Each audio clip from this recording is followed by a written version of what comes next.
दो मित्र धर्म बुद्धि और पाप बुद्धि हिम्मतनगर में रहते थे। एक बार पाप बुद्धि के मन में एक विचार आया कि क्यों न मैं मित्र धर्म बुद्धि के साथ दूसरे देश जाकर धनोपार्जन कर लूं।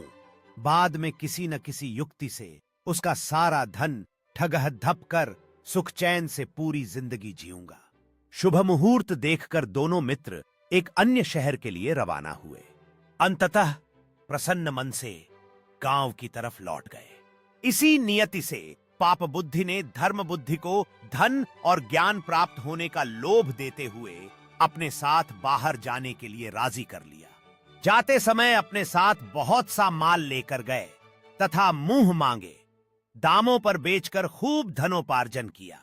संभव है कि कोई चोर ही इसे चुरा ले। कुछ लोगों को हमसे ईर्ष्या होने लगेगी तो कुछ लोग कर्ज के रूप में पैसा मांगने लगेंगे। मेरे विचार से कुछ धन हमें जंगल में ही किसी सुरक्षित स्थान पर गाड़ देनी चाहिए, अन्यथा सारा धन देखकर सन्यासी व महात्माओं का मन भी डोल जाता है। गांव के निकट पहुंचने पर पाप बुद्धि ने धर्म बुद्धि को कहा कि मेरे विचार से गांव में एक साथ सारा धन ले जाना उचित नहीं है। सीधे साधे धर्म बुद्धि ने पुनः पाप बुद्धि के विचार में अपनी सहमति जताई।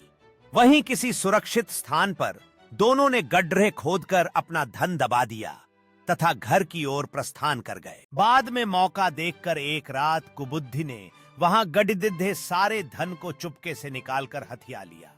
कुछ दिनों के बाद धर्म बुद्धि ने पाप बुद्धि से कहा, भाई मुझे कुछ धन की आवश्यकता है, अतः आप मेरे साथ चलिए। पाप बुद्धि तैयार हो गया। जब उसने धन निकालने के लिए गड्ढे को खोदा तो वहां कुछ भी नहीं मिला। पाप बुद्धि ने तुरंत रोने चिल्लाने का अभिनय किया। उसने धर्म बुद्धि पर धन निकाल लेने का इल्जाम लगा दिया। दोनों लद्दाने जगदहाते न्यायाधीश के पास पहुंचे। न्यायाधीश के सम्मुख दोनों ने अपना अपना पक्ष प्रस्तुत किया। न्यायाधीश ने सत्य का पता लगाने के लिए दिव्य परीक्षा का आदेश दिया। दोनों को बारी बारी से अपने हाथ जलती हुई आग में डालने थे। पाप बुद्धि ने इसका विरोध किया। उसने कहा कि वन देवता गवाही देंगे। न्यायाधीश ने यह मान लिया।